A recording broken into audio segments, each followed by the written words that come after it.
BMC news live from Kochi Malayalam വാർത്തകൾ നിങ്ങൾക്കായി അവതരിപ്പിക്കുന്നത് Cochin Kalabhavan Angamaly franchise powered by heal life Thottakkattukara Nazareth villas and BMC production Angamaly. നമസ്കാരം, BMC radio Malayalam വാർത്തകളിലേക്ക് സ്വാഗതം. ഞാൻ ധനു കൃഷ്ണ.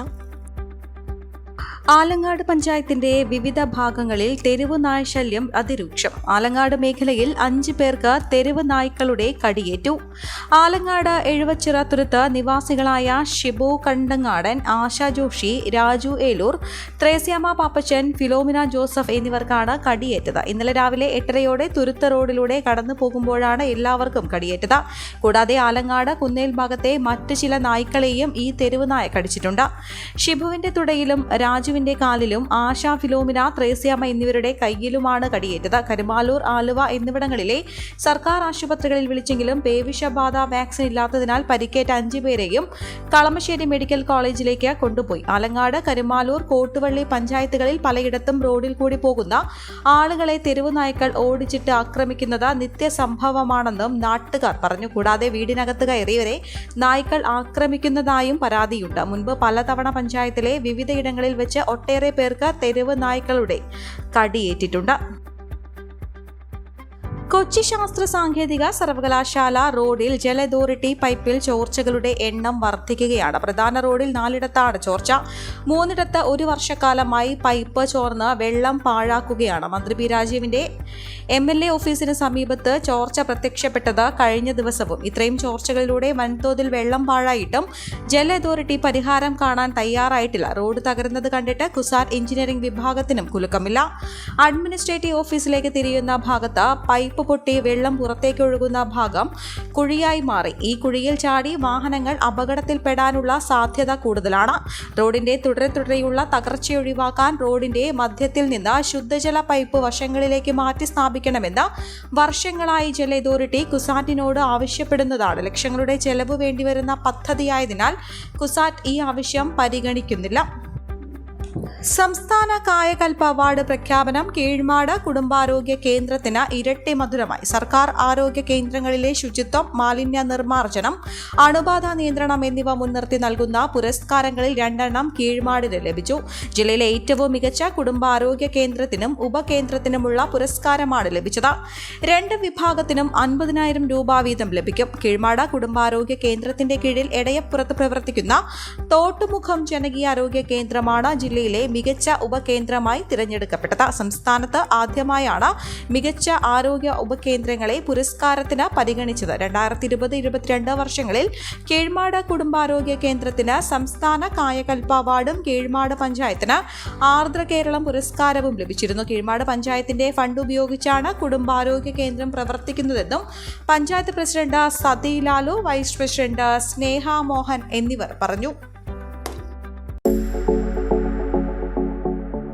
കോവിഡാനന്തര കാലഘട്ടത്തിൽ ജീവനശൈലി രോഗങ്ങളുള്ളവർക്ക് സന്തുലിതമായ ആരോഗ്യ പരിപാലനത്തിന് ആലുവയ്ക്കടുത്ത് തോട്ടക്കാട്ടുകര ജംഗ്ഷനിൽ ഹീൽ ലൈഫ് തുറന്ന പ്രവർത്തനം ആരംഭിച്ചിരിക്കുന്നു. ഫിസിയോതെറാപ്പി, സൈക്കോളജി, ആയുർവേദ ചികിത്സകൾക്കായി 8089011772 ബന്ധപ്പെടാവുന്നതാണ്. വാഹനങ്ങളിടിച്ച് പോസ്റ്റുകൾ ഒടിഞ്ഞ് വഴിവിളക്കുകൾ തകരാറിലായതോടെ കണ്ണാടിക്കാട് മുതൽ കുണ്ടന്നൂർ വരെ കൂരിരുട്ടിൽ. ഫോറം വാളിന് മുന്നിലും മേൽപ്പാലത്തിനുമാണ് പോസ്റ്റ് ഇടിഞ്ഞത്. സർവീസ് റോഡിലും ലൈറ്റില്ല. വൈകിട്ടാകുന്നതോടെ മാളിലേക്ക് എത്തുന്നവരെ കൊണ്ട് പരിസരം വലിയ തിരക്കാണ്. കൂരിരുട്ടിൽ പേടിയോടെയാണ് സഞ്ചരിക്കുന്നതെന്നും സ്ത്രീകളടക്കമുള്ളവർ പറയുന്നു. പ്രധാന പാതയിലേക്ക് വാഹനങ്ങളുടെയും സ്ഥാപനങ്ങളുടെയും വെട്ടം അല്പം എത്തുന്നുണ്ട്. സർവീസ് റോഡിൽ അതുമല്ല അരികൊതുകുന്ന വാഹനങ്ങൾ സർവീസ് റോഡിലെ മൂടിയില്ലാതെ കാനയിലേക്ക് ഭാഗ്യം കൊണ്ട് മാത്രമാണ് വീഴാത്തത്. ബൈപ്പാസിലെ വഴിവിളക്കുകൾ എത്രയും പെട്ടെന്ന് നന്നാക്കുവാൻ കരാറുകാരന് നിർദ്ദേശം നൽകിയെന്ന് മരട് നഗരസഭ അധികൃതർ പറഞ്ഞു. സർവീസ് റോഡിൽ ലൈറ്റ് സ്ഥാപിക്കാൻ NHAയുടെ അനുമതിക്കായി കത്ത് നൽകിയിട്ടുണ്ടെന്നും ഫോറം മാൾ അധികൃതർ പറഞ്ഞു. അനുമതി കിട്ടിയാൽ മാളിന്റെ സ്വന്തം ഉത്തരവാദിത്തത്തിൽ വഴിവിളക്ക് സ്ഥാപിക്കുമെന്നും അധികൃതർ കൂട്ടിച്ചേർത്തു. നിരോധിത രാസലഹരി വസ്തുക്കളുമായി 9 പേരെ Kakkanad Infopark police arrest ചെയ്തു. കാക്കനാട് സീപോർട്ട് എയർപോർട്ട് റോഡിനടുത്തുള്ള ഗ്രീൻ ഗാർഡൻ റോഡിലെ സ്വകാര്യ അപ്പാർട്ട്മെന്റിൽ രാത്രി പോലീസ് നടത്തിയ പരിശോധനയിലാണ് ഇവർ പിടിയിലായത്. പാലക്കാട് നൊച്ചിപ്പുള്ളി സ്വദേശികളായ സാദിഖ് ഷാ, കാവിൽപ്പാട് സ്വദേശി സുഹൈൽ, മുണ്ടൂർ സ്വദേശി ആകാശ്, അതുൽ കൃഷ്ണ, മുഹമ്മദ് റംഷീഖ്, നിഖിൽ, നിതിൻ, അരിപ്പാലം സ്വദേശി റൈഗൽ എന്നിവരാണ് അറസ്റ്റിലായത്. 13.522 ഗ്രാം രാസലഹരി വസ്തു കണ്ടെടുത്തു. വിൽപ്പനയ്ക്കും സ്വന്തം ഉപയോഗത്തിനുമാണ് ഇവർ രാസലഹരി കൈവശം വെച്ചതെന്നും പോലീസ് പറഞ്ഞു. ഇൻഫോ പാർക്ക് പോലീസ് SI-മാരായ സജീവ്, ബദർ, ASI ഫ്രാൻസിസ് എന്നിവരുടെ നേതൃത്വത്തിലായിരുന്നു പരിശോധന. എല്ലാവരെയും റിമാൻഡ് ചെയ്തു. എളമക്കര ജവാൻ ക്രോസ് റോഡിലുള്ള വീട്ടിൽ അതിക്രമിച്ചു കടന്ന കുടുംബാംഗങ്ങളെ മർദ്ദിക്കുകയും കൊല്ലുമെന്ന് ഭീഷണിപ്പെടുത്തുകയും ചെയ്ത് 2 മൊബൈൽ ഫോണുകളും 7 പവൻ ആഭരണങ്ങളും കവർന്നയാളെ അറസ്റ്റ് ചെയ്തു. അയ്യമ്പുഴ ചുള്ളി കോലോട്ടുകുടി ടോണിയാണ് പോണേക്കര ഭാഗത്ത് വെച്ച് എളമക്കര പോലീസിന്റെ പിടിയിലായത്.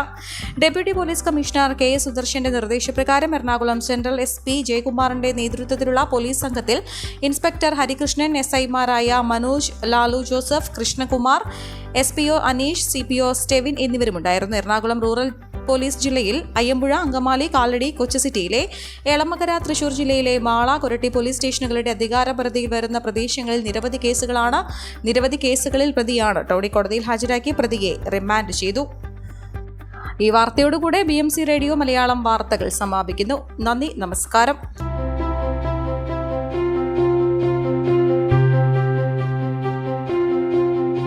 അങ്കമാലി പ്രദേശത്തെ കലാവിദ്യാർത്ഥികൾക്ക് സുവർണ അവസരം.